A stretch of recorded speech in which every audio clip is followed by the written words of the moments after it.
സർക്കാർ ശമ്പള കമ്മീഷനെ നിയമിക്കാതെ ജീവനക്കാരോട് കടുത്ത അനീതിയാണ് കാണിക്കുന്നതെന്ന് രമേശ് ചെന്നിത്തല പറഞ്ഞു. KPSTA സംസ്ഥാന സമ്മേളന ഭാഗമായി മലപ്പുറത്ത് നടന്ന പ്രതിനിധി സമ്മേളനം ഉദ്ഘാടനം ചെയ്യുകയായിരുന്നു അദ്ദേഹം. കടുത്ത സാമ്പത്തിക പ്രതിസന്ധിക്കിടയിലാണ് AK ആന്റണി ഉമ്മൻചാണ്ടി സർക്കാരുകൾ ജീവനക്കാർക്ക് DA നൽകിയത്. ജീവനക്കാരോടുള്ള സർക്കാരിന്റെ ചിറ്റമ്മ നയം അവസാനിപ്പിച്ചില്ലെങ്കിൽ ശക്തമായ സമരം നടത്തേണ്ടി വരും. പങ്കാളിത്ത പെൻഷൻ പിൻവലിക്കുമെന്ന് പറഞ്ഞ് അധികാരത്തിൽ കയറിയ സർക്കാർ ഇതുവരെയും വാക്ക് പാലിച്ചില്ല. സംസ്ഥാനത്ത് അധ്യാപക നിയമനങ്ങൾ നടക്കുന്നില്ല. അക്കാദമിക നിലവാരം മെച്ചപ്പെടുത്താനോ മറ്റുമുള്ള ഒരു നടപടിയും സർക്കാർ ചെയ്യുന്നില്ലെന്നും അദ്ദേഹം പറഞ്ഞു. വിദ്യാഭ്യാസ രംഗത്ത് പലതരത്തിലുള്ള പ്രതിസന്ധികൾ അധ്യാപകർ നേരിടുമ്പോൾ അത് പരിഹരിക്കാനുള്ള യാതൊരു നടപടിയും ഗവൺമെന്റിന്റെ ഭാഗത്തുനിന്ന് ഉണ്ടാകും.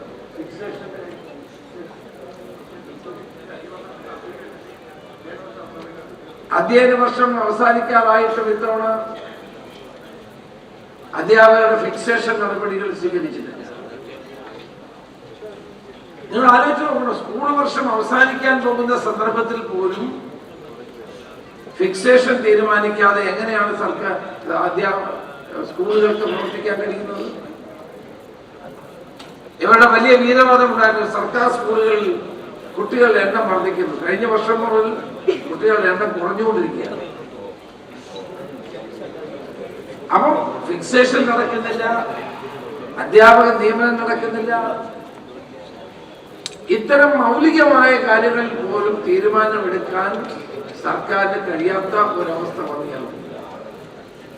അതിനിടയിലാണ് ഇടയ്ക്കൊരു സർക്കുലർ വന്നത്, സർക്കാരിനോട് ആലോചിക്കാതെ ഒരു അധ്യാപകരെ നിയമിക്കുന്നു. അതിന് ശക്തമായി എതിർപ്പ് വന്നപ്പോഴാണ് അത് പിൻവലിക്കേണ്ടി വന്നത്. അപ്പോൾ ഗവൺമെന്റിനെ സംബന്ധിച്ചിടത്തോളം ഈ കാര്യത്തിൽ ഒരു കാഴ്ചപ്പാടുമില്ല.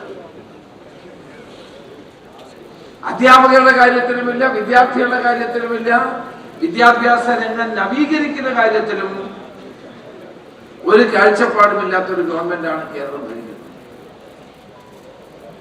അപ്പൊ നമ്മൾ അതുകൊണ്ട് ഇവിടെ KSTA പോലെ അധ്യാപക സംഘടന പറയുന്ന കാര്യങ്ങൾ മാത്രം ചെയ്യുന്ന തരത്തിൽ സർക്കാരിന്റെ പ്രവർത്തനം അധപ്പതിക്കുന്നു എന്നാണ് നമുക്ക് കാണാൻ കഴിയുന്നത്. റോസ് ലോഞ്ചിൽ നടന്ന പരിപാടിയിൽ സംഘടനാ സംസ്ഥാന അധ്യക്ഷൻ K അബ്ദുൽ മജീദ് അധ്യക്ഷനായി. PC വിഷ്ണുനാഥ് MLA മുഖ്യപ്രഭാഷണം നടത്തി. സംസ്ഥാന general secretary PK Aravindan report അവതരിപ്പിച്ചു. UDF chairman PT Ajay Mohan, Vattappara Anilkumar, Varghese Antony തുടങ്ങിയവർ സംസാരിച്ചു.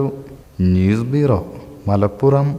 പുത്തനത്താണിയുടെ സ്വന്തം കനകമകൽ ജ്വല്ലറി ഇനി മുതൽ കനക ഗോൾഡൻ ഡയമണ്ട്സ്.